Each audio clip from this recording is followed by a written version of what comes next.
This is Ikechukwu Nduku, your regular host, Diet for Professionals broadcast. Our focus today is professionals and their finances. We will be narrowing on that topic, how to cultivate financial intelligence. Okay, before we go straight into the topic proper, let's look at the scripture very quickly. Genesis chapter 41 verse 39, please. And Pharaoh said unto Joseph, for as much as God had showed thee all this, there is none so discreet and wise as thou art. Now Pharaoh was able to, distinguish Joseph from many, that he was actually very discreet and wise. What does it mean to be discreet? To be discreet means to be very careful and prudent in dealing with things. Now, you see, when you are careful and prudent and you are wise, wisdom is right application of knowledge. So you are not just discreet, you are wise. So sometimes some people are wise but they are not discreet. While there are some, they are discreet but they are not wise. So you have to have a combination of being very prudent and also what have the right application of what you want to do. Now we'll be looking at being discreet and wise when it has to do with finances, because it captures that word financial intelligence. Now, before we go into the principle proper, let's just let me make one or two statements on the benefits of being financially intelligent. Now, it will make you to become ahead of others, because you see, if you are very prudent, if you are discreet, if you know how to you are discreet in the area of finances, you will always be ahead, because when opportunity comes, you will be ahead of a lot of people. You always be ahead financially. All the people you see that are ahead financially, most times they are what? Financially intelligent. Now, the other side is you will become indispensable, because you see, you know all everyone who is financially intelligent are problem solvers. So if you're a very ardent problem solver, you will become indispensable. Now, you will never be stranded. There's no time that you will be stranded, because you have that touch of intelligence in finances. Then the other part there, you will accumulate wealth. Of course, your efficacy, or your proficiency in accumulating money or accumulating wealth will be high. So it won't just be because you see, that somebody has learned how to earn does not mean the capacity at which is earning is high. So if the capacity at which you're earning is very high, you understand, it will help you to what? Accumulate wealth faster. The other part there is what? You will dine with kings. Kings don't mess around with people who are mediocre. They always go for the best. So if you have financial intelligence, you will be named among the best when it has to do with financial things. Then you enjoy, protection. Money protects. So, especially in these challenging times, where in this part of the world, in Africa here, Nigeria, where the economy is what? Nose driving. If you are financially intelligent, it will protect you, it will lubricate you from everything that is going on. Now we're going to be looking at the principle very quickly as we round up with cultivating financial intelligence. One of the first principle that we're going to be looking at is the ability or skill to what? To see opportunities to make money. Sometimes when things happen, a lot of people cry so much, especially now that, it's not just in this part of Africa, Nigeria, everywhere in the world. The economic crisis is growing, though different nations feel the impact stronger than others. Now, you see, in times of adversity like this, some people see it as an opportunity to cash out. Why? Because, in adversity, it takes a financially intelligent person who has an eye to see opportunities even in the midst of adversity. Now, of course, if you check during the time of Joseph, why the Bible talked about, Pharaoh was talking about him being discreet and wise. There, first of all, he said there will be first plenty, then there will be what? Scarcity or famine. Now, you see, a financially intelligent person, that's why Pharaoh said there's no one discreet. So he now handed over all those things to him. Why? Because he knows that he is prudent, he is able to know what to do and how to go about it. So Joseph knew that if you save in a time of plenty, it will what? Protect you in a time when there will be adversity. So because he was financially prudent and intelligent, he was able to what? Make sure that money was, set apart during the rainy day, during when there was plenty. So with that understanding, they were able to hoard enough money for during the when things started going haywire.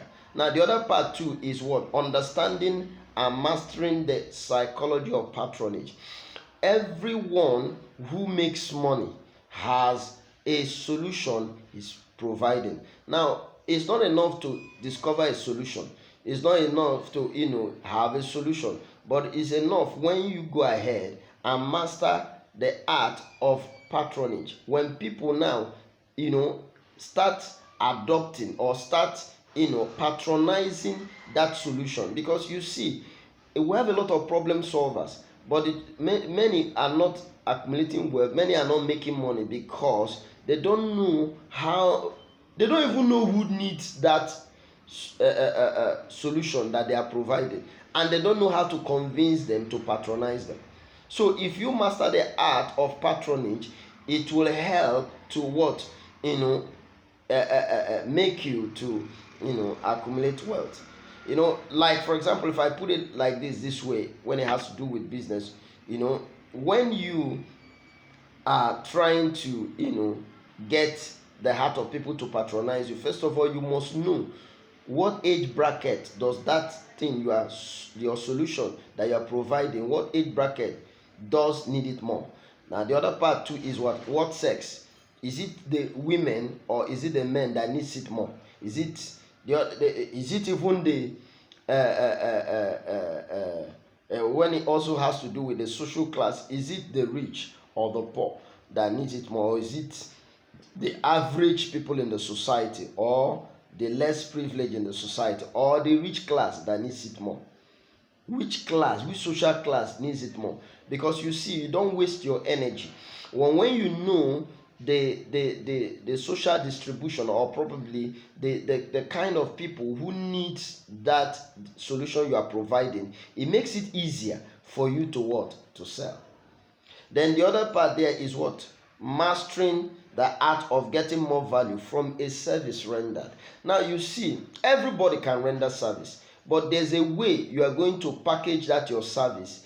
It will attract more money. People are, have different fast food joints or restaurants.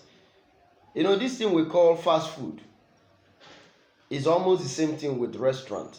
So you see some people, someone pays you a particular amount, maybe 1,000 naira, for example, in the Nigerian currency, to come and eat. While you go to the same place and in another place and you eat the same food, you eat it for 5,000 naira. So what's the difference?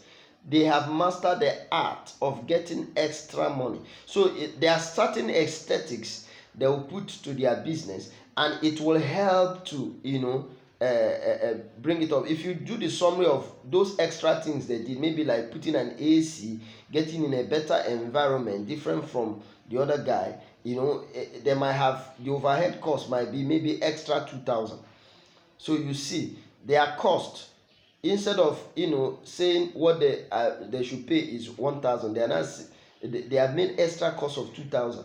So they now add their gain extra 2,000 naira. So if you see, even the guy that is selling for 1,000 might make 200 naira. But at this stage now, because they have understood the principle of branding and packaging, they've been able to add some aesthetics to their service delivery. They can now add a markup of extra 2,000 naira, making it 5,000 naira, and people patronize. They are not patronizing because of the rice they are eating. They are patronizing because of the environment and the packaging, the aesthetics, the things that attracted them to come and eat. Of course, someone is eating and is watching TV. The other one, there's no TV to watch. So these are some of the things, but there is a science behind it to be able to know how to get more value from a product or solution or services you are rendering. Then the fourth one is digital skills. The truth is that it has been proven that when you go digital, you will what? Increase your reach. Your services will be faster and prompt. So if you add digital skills to what you are doing, you will cover a bigger reach. Facebook, how many millions or billions of people who are in Facebook? So social media. So when your reach is bigger, you access more customers. And because this thing happens at a spur of the moment, the is fast and prompt. In split of seconds, more people, you're already reaching more people. Then the other part too is what? Ability or skill to manage money. Now you see, it takes a lot of discipline. No matter how you look at it, a discreet person and wise person is disciplined. So Joseph is discreet and wise because he's very disciplined. Now, his discipline, now the Bible did not actually pinpoint on finances directly, but of course, in managing those affairs, I discovered that Joseph actually is disciplined all rounder because he was managing both the goods and services and even the money generated from it. So he's disciplined all rounder. Now, but we are narrowing on financial intelligence, being discreet and wise when it has to do with finances. So you now must know that money should not control you, should control money. Because money is a very miserable master. When money comes into your hand, it is a form of power. It will expose more of your character. But if you have trained yourself to be able to control yourself when money comes, then you can now know you will what? You have the will to be able to what? Know where to distribute money or manage it. So one way to do that is what? You already have a vision. Money is already in a mission. So if money comes into your hand, you must channel it appropriately. Of course, if you already have a vision, or sometimes you might need to what? Invest it well, because as you invest it, you multiply the money. If money depletes in your hand, it means that you are not discreet and wise, you are not financially intelligent. But you see someone who knows how to multiply money, invest well, is very discreet. Then the sixth one there is excellence in service delivery, products and services. So you see, the truth is that you must know that people who are financially intelligent have excellence in service delivery. you know just like one of my lecturer would tell me, he said whatever that is worth doing is worth doing well. Whatever you want to do at all, you have to what? Do it well. Excellence is a watchword. And because excellence, you have to, the core product of what you are offering, your services, has to be quality. So quality is required in excellence, and delivering on time, speed. Now finally, culture. Every business needs to be consistent. You have to be consistent. The same way the quality is still the same way it will be in the next 50 years. Then the other part there is, it has to be customer centric. Your product must have customer in mind. You must know who your product attracts, who needs your product, and you must tailor it to customer satisfaction. I'm going to be rounding up here. This is Ikechukwu Nduku, your host, Diet for Professionals. See you in the next edition of Diet for Professional. Don't fail to share, click, hit the share button, and share this broadcast as much to people who will need them. Thank you for listening and staying with us. See you next.